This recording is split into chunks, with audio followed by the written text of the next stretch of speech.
Hello, and welcome to our Cerenade video. In this video, we will go over how to create a client profile via the Caseworker portal. From the home page, click on the Create button and proceed to click on Client and Contact.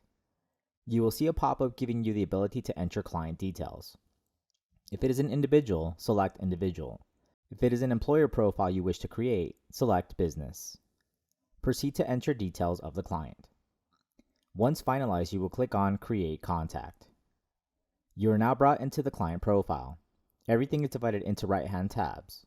If you select the option to create an individual client profile, you will see sections specific to the individual.